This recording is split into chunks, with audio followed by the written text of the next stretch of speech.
Hey guys, what's going on? This is Shaun of the Dead. I wanted to do part 3 of this little endeavor. Going to show a different look. This particular look is more of an everyday survival situation. I don't walk around the street every day in full tack gear. I just can't do it. I mean, our society today does not allow for such type of activities. So I can wear this vest. I can wear my pants, and I can keep a sidearm on the side of my head that is concealed because I have a license. So I can wear this, and I can be like this and still be tactically aware. I still have pockets. I can still do stuff. I can carry extra mags on me in my pockets. I generally do in this pocket anyway. Because if I'm firing, I can always just reach in, and that's where I used to stow a lot of my mags when I was shooting competition anyway, whenever I was having to do tack loads and such. You IDPAers will understand what that is. So I wanted to talk about some practicalities of survival in a zombie apocalypse. A lot of people are like, oh, a zombie apocalypse will fracking give me a shotgun, give me a machete, and a samurai sword, and yeah, let's go rock this mug. No, that's not how it works. You're still dealing with survival, okay? So picture it like this. You're in a situation where there is a riot that is filled full of rabid dogs, and you are trying to survive that situation with whatever you happen to have on you at the time. Now, that's the best way to describe a zombie apocalypse, is to be in the middle of a riot with a bunch of rabid animals trying to bite you at the same time, and you're trying to survive. Well, that's pretty fracking stressful. That's pretty difficult. You're not going to just walk around with a machete and hack up everything that's inside. People are going to have guns. If you have a gun, so what? Everybody else does too. It does not make you special. It does not make you a beautiful, unique snowflake. Sorry, you're not. You're just one of the group. You're one of the horde of people that are shooting at each other. What you need to do to set yourself apart is use different strategies and things, obviously. Now, if you happen to be at home whenever all this craziness breaks out, you want to avoid those infected zones, those hot zones.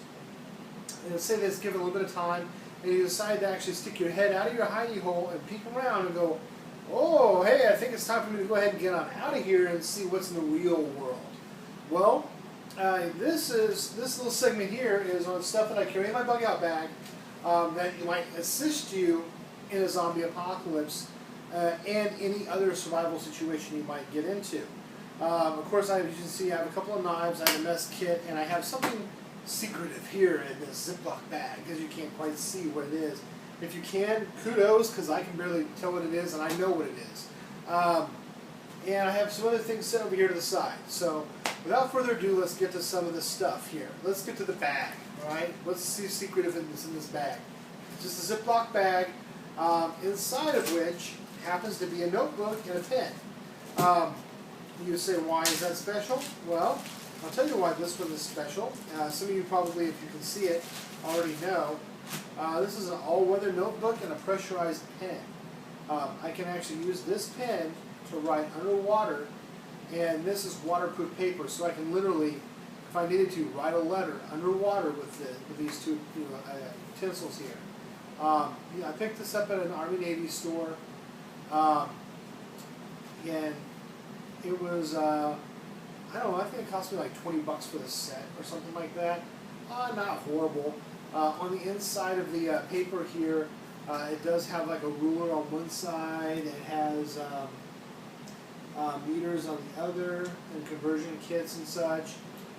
It's got lined paper that also has little perforations to make it into graph paper if you needed some graph paper for something. Here's the rulers in the back and the metrics on the front. This gives you centimeters and inches on the back. So you can actually use this for orienteering if you happen to have a compass on you, and a map. I'm not an orienteerist. I have no idea how to read a map and do the whole compass and looking around thing. I can't do that. But what I can do is I can go, gee, which way is north? Okay, well that way is north. So I know I want to go north, or I want to go east, or I want to go wherever. I can get my general bearings, even though I don't know how to use this thing to its fullest because I'm not into orienteering. I do know how to put myself in a better position because I know where north, south, east, west is. When you wake up in the morning, you see the sunrise. Okay, it rises in the east. Okay, let's see. Well, let me go ahead and go that direction if that's where I want to go, or keep the sun to my left.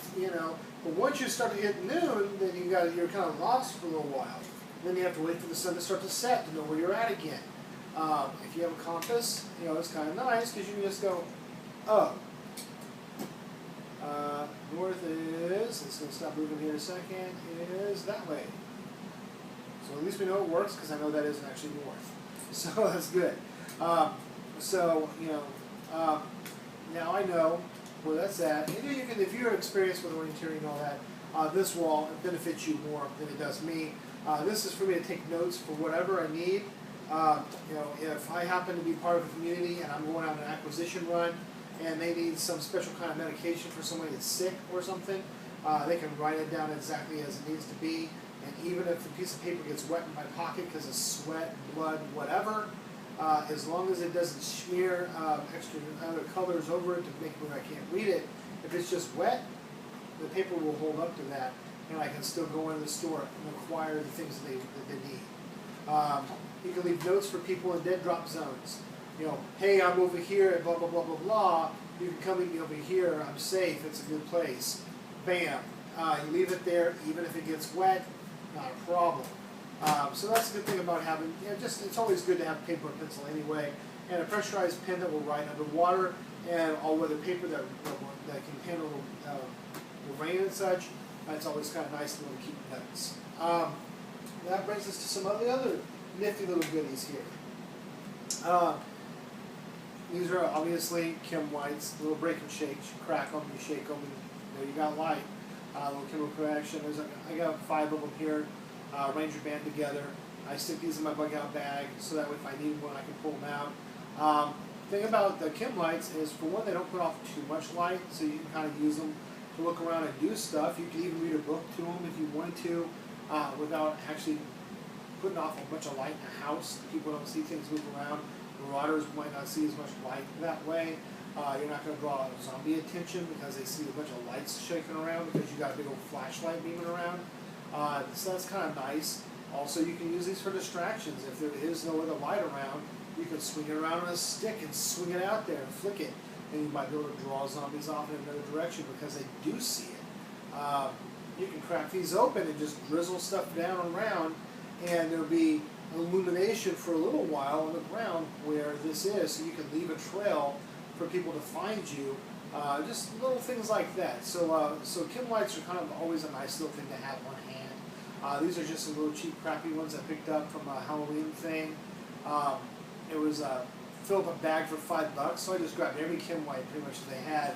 So I had like a half bag full of chem lights, and I was like, that's cool, I'll do that. Just little Halloween chem lights, but I just took them out of the package and stuck them in a Ranger band. So that kind of helps assist with this in your orientation. Speaking of light, I've got a couple of different things here in a light situation, because you always are going to need light. So, as everyone knows about the wind-up lights, this one is, you can do 3 lights, or 1 light, or no light. Of course, everybody knows about shaker lights. This happens to be a rather large shaker light. That one's not bad. Now, here's the other thing is, the military flashlights. I highly recommend, if you do not have one, pick up a military flashlight as long as you can get it for a reasonable price. Don't spend like $20, $30 on one of these things, right? Spend like $5, $10. Okay?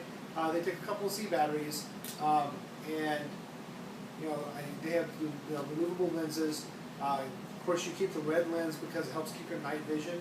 So I can be reading something in the dark, and it's not going to jack up my night vision because I have this bright light on there. So when I go look around, I don't, things seem weird now. So they do that. Someone was mentioning something about an anti-static property to these. So if you're in an area that may have some flammable liquids, it has some type of an anti-spark, anti-static type of a component where it won't ignite things in the area. I don't know if that's true or not. That's secondhand knowledge, but I do know about the red light specifically for keeping my night vision. So I do recommend that just so you can have something to look around with, and it's also not as noticeable from a distance at night. Now, last thing on the light standpoint, I picked these up and I have some of these dots versions of these in my bathroom because if I wake up in the middle of the night, I don't like turn lights on and get all like on my way to the bathroom because I got to go take a leak. So I have some in my bathroom kind of scattered around. So I have like this little glowing trail of little dots. So that way I can just kind of go in there and go to the bathroom. Well, these work the same way, and these glow in the dark. These are called tube lights and tube light minis. I can't remember. Let's see. You can go to www.tubelight.com, and you can find this kind of stuff. It's some kind of weird component in them that if you shine a light on them, you charge them in the sunlight or any other artificial light, and then they glow. Obviously, you can't see it in here because it is bright, but they glow really, really well. You charge them and they stay glowing for a while. You can hang these there. They have tint versions that are sheets that are like this that you can fold up and roll up. And you just take your LED flashlight and just really give it a good once over on both sides. And then you can just stick them up. You can Velcro them to the top of your tent, and it kind of illuminates the whole tent. Not really enough to see the read by, but you can get your shoes, you can get dressed, you can do stuff, you can find things. And it's not pitch dark. You have a little bit of illumination in there. It's kind of a nice little night light kind of thing. And you can hang these on the outside of your bug out bag on the little chains and let them charge all day long when you walk around in the sun. And like the chem lights, they give off a relatively amount of light similar to a chem light. And you let them sit out in the sun all day, and then they'll stay charged all night long. You let them sit out in the sun all day, and they'll stay charged all night long. As the night goes on, they'll become more faint, but that's fine because they're a renewable source. Let's see. Of course, electric tape is always good for all kinds of different things. I even like to carry the little marker tape, like the little neon color tape. It's not sticky tape. It's like what you use to mark something like orange and the pink and all that jazz. And you can mark off areas and stuff. That's one of the things as far as that's concerned. So right now we've got light covered writing utensils. This is going to be a part 1 to a part, and there's going to be a part 1 and 2 to this particular one because there's a lot that comes along with general survival. What I'm going to do now is I'm going to give you a close look at the tube light. So that this is the larger tube light of the two. And this is the tube light, the other one's a tube light mini. And they come on a little chain. They're like full of like plumber's goop or something similar. Some type of caulking to kind of keep them, because they're little bitty rocks that are inside there, and they have a reaction to light. So I'll tell you what we'll do. We'll just make this a long video, and we'll restart this here in just a moment. Okay, now back to the rest of this. I wanted to go over something, some more concept stuff, and less about what's in my bug out bag, and actually turn the rest of this into what you can and can't do for survival. This is a very miscellaneous video. I've kind of taken you through illumination and lighting and stuff, and just kind of some essential gear. And of course, I believe I showed you my Becker BK2. One of the things that I added to it was some 550 cord and a Solomon knot with a keychain on it. Now, this actually has a purpose other than just being cool looking, and it looks kind of cool, but it actually has a purpose behind it. It's not just for aesthetics. What I can do is I can partner this up. Of course, I can take that out and I can use the twine for stuff. And in this knot alone, since this is all one piece, this is probably, I would say, roughly 5 feet of cord, maybe 4 feet of cord cordage or so. That's not too bad. That's a decent amount of cord. I can, of course, take the guts of the inside of it out. Use that for, you can use it for stitching, dental floss, all kinds of different stuff. Use it for fishing line, whatnot, all that kind of jazz. You can use the outside cordage for other stuff. You can make snares out of it and so on. You can also use it for, and this, for something very, very cool. I watched, I believe it was Dave Canterbury do this, if I'm not mistaken. I don't want to get the wrong person. But you can get a slingshot, which you can utilize obviously with your standard measures. So you can take some cordage and put your keychain here in the center. And if you have an arrow, or if you can make an arrow, or just to get a long sharp stick, and you put that in there, you put the butt of it in your pouch, you stretch it back, you can now launch an arrow out of your slingshot. I thought that was pretty freaking ingenious. So a lot of the survival guys, they have a lot of cool little things, and a lot of things that they do can really help you in a zombie apocalypse. Even though they're meant to help you in wilderness survival of whatever environment you happen to be in, whether it be the Arctic or the woods or whatever, some of their ingenious policies they stand. I mean, they are what they are. Whatever, they go and pick up trash and they utilize this junk and they use it, and it's like, wow, they used it for that? Really? They took that piece of crappy garbage junk and they turned it into something useful? Wow, that's pretty amazing. I like to see more of this. Well, what are the things that we have in our houses? I happen to have an extension cord pretty close because I like to charge my phone and I like to charge my Bluetooth. I happen to have cords close so I can do such.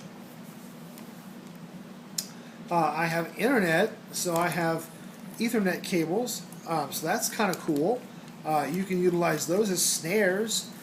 So if you're stuck in a house or an apartment, you can set snares, make little slide loops, and there might not be nothing fancy, but hey, as long as they work, because strays will become your food if you're stuck in your house and you're bugging in a zombie survival situation. Bugging in is just as important as bugging out. Sometimes you have to bug in for a long period of time before you can bug out. So you want to make sure that one thing you do is stockpile plenty of water, plenty of food, and plenty of defensive equipment, i.e. not just guns and ammo, but other items also. Battery operated, motion sensors, battery operated cameras. If you can get a solar panel and stick it up on your roof and have something that you can turn around and have a plug-in that you can stick your laptop on, and it can read the wireless cameras and motion sensors that you have. So whenever a motion sensor trips, you can turn on camera 1, 2, 3, or 4 or whatever and start looking around, because they're all taking batteries. And if you have some solar power, you can recharge your rechargeable batteries and keep that stuff running for a few days. You might not get to sit around, chill, and watch TV, but at least you can watch your perimeter. And one person could watch a screen and have a screen up because you have solar power, and be able to utilize that kind of stuff. And it doesn't take a very large battery bank in order to run that kind of stuff 24/7. So that's something you can do, is you can get some supplies that can help you assist in just doing things on a regular basis. And security is of the paramount importance. If you get bit, you're done. You don't want zombies in your house. So, you really want to stay as protected as possible, and that doesn't always mean shooting them with a shotgun. It means keeping them out. Having plenty of hammer and nails and extra boards and stuff on supply, so you can barricade your doors shut. You can put boards up over your windows. Just different things like that. You can make this stuff where you have you keep charged a screw gun. And you have everything's set up. You know exactly where you want to put it. You don't really have it up because you don't want that crap in your house all the time. People come over and they go, wow, why do you have these little slats up in here? Well, it's because if zombies attack, I'm going to slide this thing over here, and I got a boarded up window. Well, people might look at you like you're nuts. Well, that's fine. But you can have everything preset, and you just go up there and be like, zzz, zzz, zzz, zzz, and just go up, and you can slide your slats in, screw them into place, bam, done. Now your windows are all covered. Your door is barred. You put up your hooks, put your bar across it. You do all that kind of stuff. At that point, you can start to really utilize a lot of things because now you are in that situation, so now you can use it. If you have everything kind of set up, back in the closet, kind of hiding out, kind of out of sight, out of mind, but it's ready to go, you can enact that plan as soon as it's necessary. And you don't have to have all that stuff sitting out. You don't have to have your windows boarded up now. But in a moment's notice, you can go ahead and do your house. And a little bit of note time if you do all the prep work in advance. Do all your measuring. Write on the boards which one goes to what window. Number everything. Window 1, 2, 3, 4, 5. Well, this is board 1, and all that. So you can just grab it and go. This is F for front, B for back, whatever, and stick it up there and like bam, bam, bam, bam, bam, bam, and you're just on it, right? Now you got yourself fortified in. You have plenty of food, plenty of water. You do have some firearms and stuff like that. You have your Kevlar, hopefully your trauma plates, and hopefully you've been taking your first aid and different medical classes on how to do different things, so you can expand your medical knowledge because you're going to need that stuff. Because inevitably you're going to get hurt or someone around you is, so you need that. So there's a lot of little aspects to things like that to making sure that you stay safe and things stay okay. You want to make sure that you're as healthy as possible. You want to make sure you have plenty of hygiene stuff, plenty of toilet paper, trash sacks to throw out your feces if you don't have enough water to pour in your toilet to flush things over the trap if city water shuts down. And do you trust your city water? I don't know if I do or not. In a zombie apocalypse, it might be tainted. I don't know. So I don't want to drink it. I'll drink bottled water, thank you. If I run out, then okay, well, let's see. I'm going to run it through my filter, then I'm going to boil it on the stove, and then I'm going to drop a water purification tab in it, and then maybe I'll feel safe to drink it. At least that way I know I've done my absolute level best in order to keep myself from being infected. And if I get infected because there's some pathogen in there that doesn't die whenever I run it through the filter, it doesn't get caught.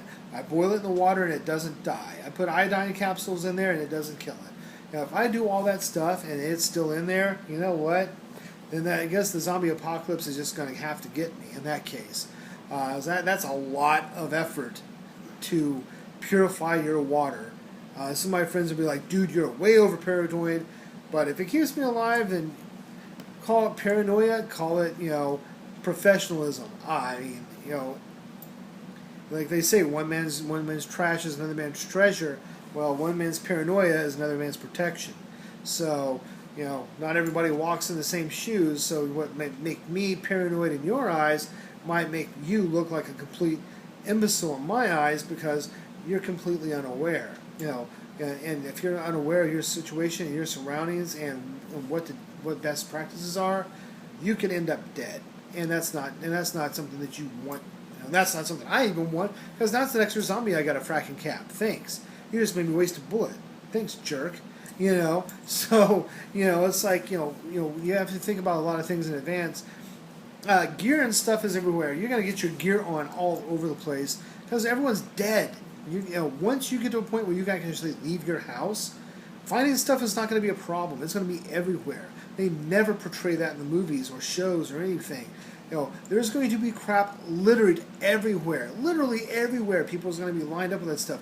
You can go from car to car to car to car to car and just find all kinds of stuff. And everyone's like, oh, it's a survival situation. Everything is so sparse and you can never find anything. Bullcrap! Everyone's a fracking zombie. Fracking 90% of the population is running around trying to eat you, and they're not trying to eat, a can of Chef Boyardee. it's going to be sitting there still. I mean, the place is going to be a veritable smorgasbord.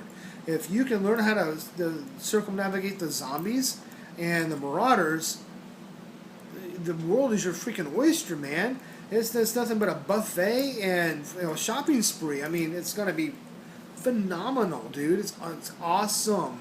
It is good. It's cool. It's all right. It's all, dude, I can't describe how great it is. A zombie apocalypse would be a very, very fun place to go play. I would live there if I had the opportunity. It's like, you want to go live in a zombie world? Let's do it. Rock and roll. Bound up. Let's go. Oscar Mike it on out. Now, there are 3 things about a zombie apocalypse that I will not like.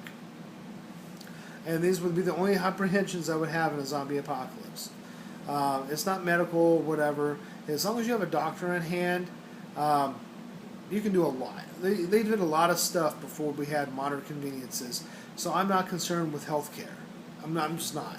As long as you have a doctor, you have some solar panels, you can come up with some machinery, and the doctor can do his job. Now, is it as good as what we have now? No, but you know what? It's good enough. So I'm not as concerned with healthcare. As long as I have a doctor on standby somewhere that can do surgery if necessary, pull a bullet out of me or something. Can help a woman with a complicated pregnancy.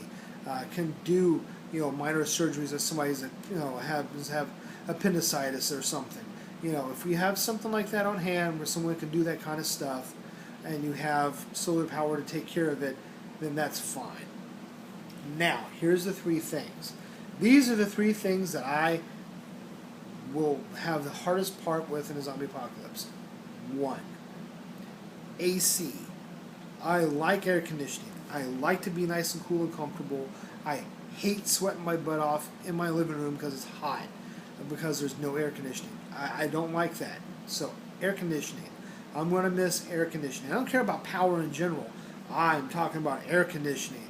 I like the cold. I do not like the hot. 2, refrigeration. Not just to keep my food fresh and keep it from spoiling, but I want cold drinks. Not only do I want cold air, I want cold liquids. I want to be able to crack open my fridge, grab a cold soda, or grab a cold bottle of water and go, yeah, I'm going to miss that. 3rd thing is a little bit more unpleasant. It's not a creature comfort. It is something completely different. It is all the foul, rancid stench of rotting corpses that are going to be everywhere, wafting in your face. If you've ever gutted an animal and you clip the gut, the stomach, and open up the stomach, it is the most foul stench you'll probably ever smell. So imagine opened up stomachs because zombies have ripped them open. Decaying flesh because zombies are walking around in the heat. Not to mention, when you die, you piss and crap yourself. So you're going to have piss, crap, stomach insides, and rotting flesh just marinating around your whole building and stuff. So that is going to be so rancid, it's just going to make you ill. So that's the one fun thing in a zombie apocalypse is going to be the smell. So if you can get past those 3 things, you pretty much got the zombie apocalypse licked.